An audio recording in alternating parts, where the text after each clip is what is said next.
سب تمہارا کرم ہے آقا کی بات اب تک بنی ہوئی ہے۔ اعوذ باللہ من الشیطان الرجیم، بسم اللہ الرحمن الرحیم۔ السلام علیکم ورحمۃ اللہ وبرکاتہ۔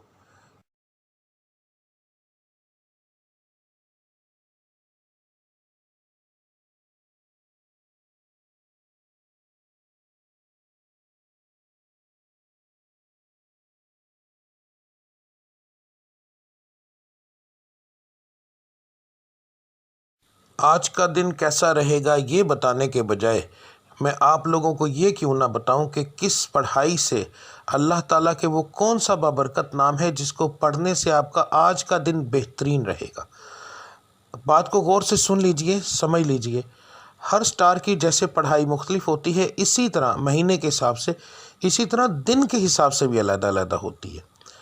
تو میں آپ کو جس طریقے سے بتا رہا ہوں اس کا مقصد یہ ہے کہ آپ جو آپ کے آج کے سٹار کی پڑھائی ہے وہ کریں گے تو اس کا نتیجہ آپ کو فوری طور پر ملے گا۔ یعنی کہ اس کا یہ پڑھائی تو ایک دن آپ نے کرنی ہے مگر اس کا نتیجہ فوری طور پر ملتا ہے۔ دوسرا، اللہ تعالیٰ کی ذات کو روزانہ اپنے حساب سے یاد کرنا، بار بار علیحدہ علیحدہ ناموں سے یاد کرنا، تو وہ ایک بڑا بابرکت چیز ہے، بڑا بابرکت کام ہے۔ تو اللہ کی ذات ان ناموں کے حساب سے آپ کو بہت زیادہ آپ پر کرم کرتی ہے۔ تو ہر سٹار کے مطابق آپ کی پڑھائی کیا ہے وہ آپ کو آگے جا کے ویڈیو میں پتہ چل جائے گا۔ پڑھنے کا طریقہ بتانے لگا ہوں۔ اس کے اندر دو طرح کی پڑھائی ہے۔ ایک پڑھائی آپ نے فجر کی نماز کے بعد کرنی ہے۔ اگر ایک مثال ہے، میں نے یہ بتایا ہے کہ یا اللہ آپ نے پڑھنا ہے تو صرف میں نے اتنا لکھا ہے یا اللہ، اس کے آگے تعداد نہیں لکھی، کیونکہ یہ دونوں پڑھائیاں لا تعداد ہوں گی۔ ان کو پڑھنے کے لیے ایک تو آپ کو یاد رکھیے کہ باوضو ہونے کی ضرورت نہیں، اللہ کو کسی بھی حالت میں آپ یاد کر سکتے ہیں۔ تو آپ نے پڑھائی فجر کے بعد کرنی ہے، تسبیح عادتاً پکڑنی ہے تو پکڑ لیں ورنہ کوئی خاص ضرورت نہیں۔ تو رب العزت کی ذات کو لا تعداد یاد کرو تاکہ وہ آپ کو لا تعداد رزق عطا فرمائے، لا تعداد خوشیاں عطا فرمائے، آپ کے ستارے کو عروج ملے، آپ کی بندشیں ٹوٹیں۔ تو صبح کی پڑھائی کرنا بہت زیادہ ضروری ہوتا ہے ان چیزوں کے لیے، اور فجر کی نماز کے بغیر یہ چیزیں ممکن ہی نہیں ہیں۔ تو آپ نے فجر کی دونوں پڑھائیاں دیکھ لینی ہیں۔ فجر کے وقت آپ نے کون سی پڑھائی کرنی ہے وہ بھی دیکھ لیں۔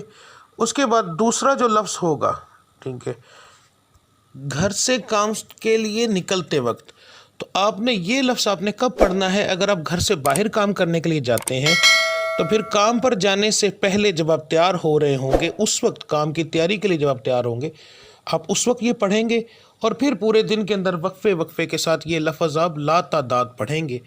تو انشاءاللہ تعالی آپ کو اس سے فائدہ ہوگا۔ اس کا بہترین حل ہے اسکرین شاٹ لے لیا کریں روزانہ ویڈیو کا، تو وہ آپ لا تعداد پڑھیں گے، وضو بغیر وضو، بس جگہ کا دھیان رکھنا ہے کہ صاف اور پاک ہو، ٹھیک ہے۔ تو اس کے بعد جو لوگ گھر کے اندر بیٹھ کر کام کرتے ہیں ان کے لیے کوئی پابندی نہیں ہے، وہ اس وقت سے ہی پڑھنا شروع کر دیں گے نماز سے فارغ ہونے کے بعد، چاہے وہ رات کو کام کرتے ہیں جیسے آن لائن کا کام کرنے والے، کوئی ایسا کام کرتے ہیں جو گھر کے اندر فیکٹری ہے کوئی ایسا، تو انہوں نے گھر سے باہر نہیں جانا، تو اس لیے وہ لوگ جو ہیں وہ پڑھائی شروع کریں گے فجر کے بعد۔ دعا کرنے کے بعد جب اٹھ جائیں گے تو اس کے بعد وہ چلتے پھرتے یہ پڑھتے رہیں گے۔ دن کے اندر 1 بار پڑھیں، 10 بار پڑھیں، 20 بار پڑھیں، جتنا پڑھیں گے۔ لا تعداد کا مقصد یہ ہوتا ہے کہ جتنا پڑھتے جائیں گے اتنا اللہ کی ذات کرم کرتی جائے گی، ٹھیک ہے۔ تو اب آپ کی پڑھائی آپ دیکھ لیں۔ ملتے ہیں اگلی ویڈیو میں، تب تک کے لیے مجھے اجازت دیجیے۔ اللہ آپ سب کا حامی و ناصر۔ السلام علیکم ورحمۃ اللہ وبرکاتہ۔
سب تمہارا کرم ہے آقا، کہ بات اب تک بنی ہوئی ہے۔